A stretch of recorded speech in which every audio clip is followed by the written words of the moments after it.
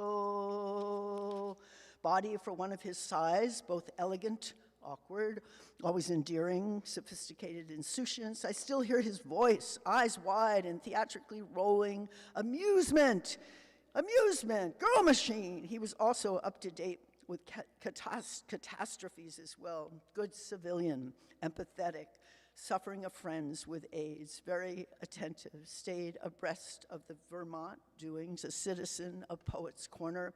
He published my poem pamphlet, Cabin, written at his lake we had named Veronica, and he was so fastidious in his editing work. Once on LSD, we were mystified by an alien fungus in a trembling patch of landscape, a team with bug buzz and dance of shadows. Chiaroscuro, the fleshly creature vibrated with a pale paddle foot, as if reaching for light. I didn't want to touch it. Paddle foot? Or did Kenward know, and was he just having me on? It was a Band-Aid I had discarded maybe a half hour before. We were a duo during the Palm Casino Review on 3rd Avenue in 1974 with our tuxes and penguin costumes, singing several of Kenward's greatest hits. Lines drift in sometimes. And I'm going to do that song for him. And just a note from his notes were on Richardson Elmslie. This is note on One Night Stand. The only song Clabe and I have written for the sheer hell of it, not for a show, a review, a person. James Schuyler, a close poet chum at the time, published the lyric in a one-shot poetry magazine he edited, 49 South. I remember Jimmy reassuring me that One Night Stand held up on the page, not all lyrics do, and passed muster as a poem. I trusted his stern sensibility, and he helped me ease a strict policy I adhered to then in the 60s. I kept my poems in one drawer and my theater lyrics in another and tried to pretend they had no connection. I concealed my lyrics from poets, fearing they'd find my explorations in this métier too old-fashioned, and I hid my poems from theater people, convinced they'd be put off by the freewheeling heft of the language and think me an out-and-out loony bird. I'll try to do this. And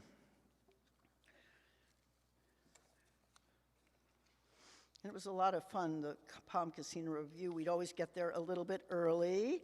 And Kenward was over the moon, just being in the company of Candy Darling and Jackie Curtis and some of Charles Ludlam's stellar company. And he was always such a pro, very prompt.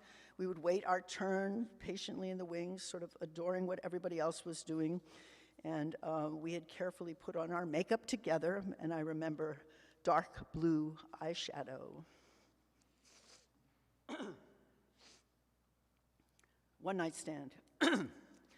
There are two extremes of love. One extreme is legit, the ring bit, the groom bit, the bride bit, which leads to the Lord only knows how I've tried bit. The other starts with a casual come on and ends with a casual split. but being an amorous tidbit can lead to the why did I do what I did bit. Nut brown eyes, silky black lashes, cups his hand, tap, tap, go his ashes, tends to use the verb enthuse, one night stand, make it a one night stand. Nibbly ears, kisses like fire, profile nice, but big rubber tire, jokes are stale, gets high on ale, Mr. Bland, keep it a one night stand. He looked so clean cut, he made me feel raunchy. Now it's end of scene cut, how'd he get so paunchy? Skips the news, flicks through the funnies, chews his food like 20 Bugs Bunnies. Rasping cough, go knock it off, not my brand, keep it a one night stand. When I first spied him, I loved every freckle. Now I want to hide him, bring back Dr. Jekyll. Boyish smile, yes, you're endowed, dear. Undershorts and voice are too loud, dear. Nervous tick, oh, taxi quick. Bye, little brother, aren't you glad you've had another one? Have fun. Night must look a fright. Stand, one night stand. Thank you, Kenward. We love you.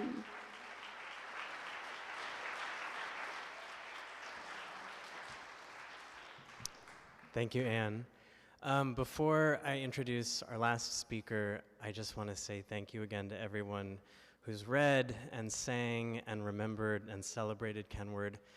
Thank you especially to those of you who had the clear privilege of friendship with him, for sharing memories and details and feelings and stories of that friendship. For those of us from different generations who love him primarily through his writing, and the lushness of it and the romance of it and the sincerity of it. What you shared tonight really brings it to life for us in a new and special way. So thank you. And now I'm very pleased to introduce Anne Lauterbach.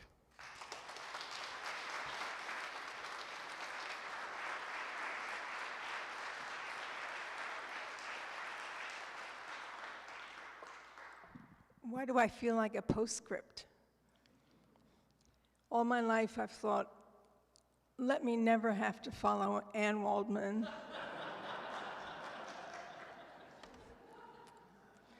But here it is, my fate.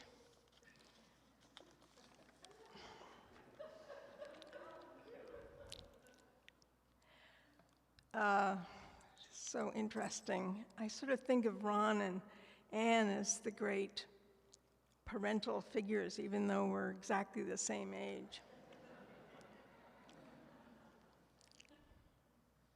How's your energy? Still okay?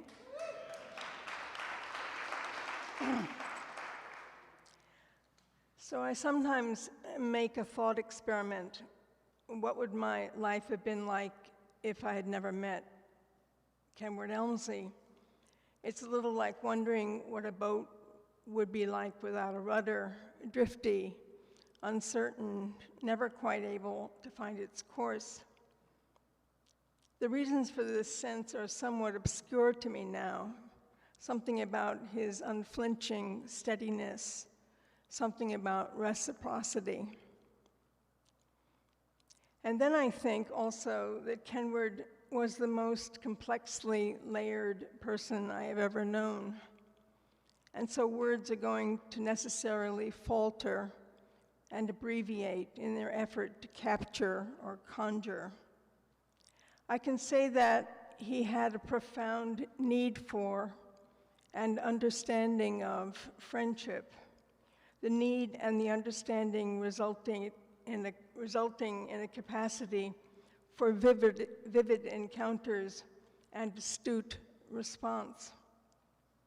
And these were threaded through a sense of ethical clarity, an aversion to bullshit, pretension, and bad faith. And these were threaded through a capacity to give and receive pleasure. And these threaded through turbulences of sorrow and anger and joy. And these were threaded through gatherings and gifts and postcards and letters and poems and songs, sonorous and funny, gritty and sad. The first reality of life was constantly being superimposed with invented realities, invented wordplay, puns and allusions, invented slides of meaning, what he called a hallucinatory vision, a collage of outer real life and inner fantasy. Not an escape, but an intensification. He seemed to invite a belief that anything is possible. Kenward Elmslie, an immensity of being and of being with. And in my inner ear, I can hear his beautiful voice in its sly lament. What happened to the poem as poem, Sneaky Pete? What happened to the poem as poem?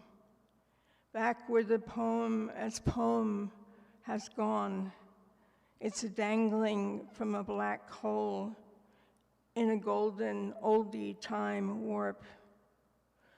So push a little harder, multicolored fissures that widen as you walk, whispering of nightmarish accessories.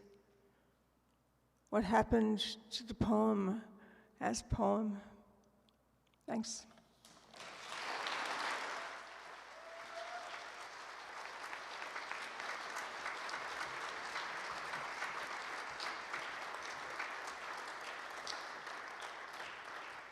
Thank you, Anne. And we'll close the evening with an audio recording of Kenward performing Sneaky Pete. This has music to it, a tape, and it's called Sneaky Pete.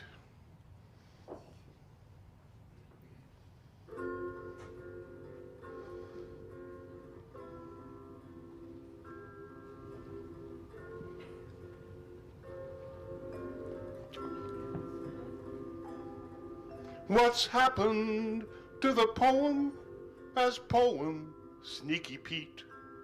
What's happened to the poem as poem? It's crossing the Pacific in an underwater sky lab, in a cute little butane box, in a gizmo way down there. And the shitty air smells pretty to us old-time gringos. But our loop biplane isn't used to the tundras. So push a little harder till the gizmo acts frisky with multicolored fissures that widen as you walk. Rush hour joggers brush against me, whispering of nightmarish accessories. What's happened to the poem as poem, Sneaky Pete? What's happened to the poem as poem? It's dangling from a black hole in a golden oldie time warp, in a fun little gunny sack, in a doodad way up here. Yin, the cute die in summer. Yang, dark out and the curtains stuck. There's a Papa Doc sunset on my That's All Folks burnoose. No touchy, its naked loins turn young lungs puce. Just keep your lips on the siphon, hun. I'm moving back to town. Back where the poem, as poems gone. Back where the poem's gone. Back where the poem, as poems gone. Back where the poem's gone.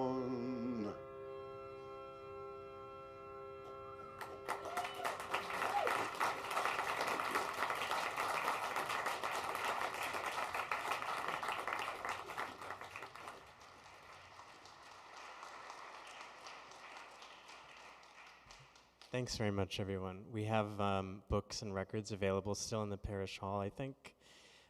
Just records. But they're beautiful records, so please get some if you haven't already, for free. They're free records. Thank you. Stick around. Good night.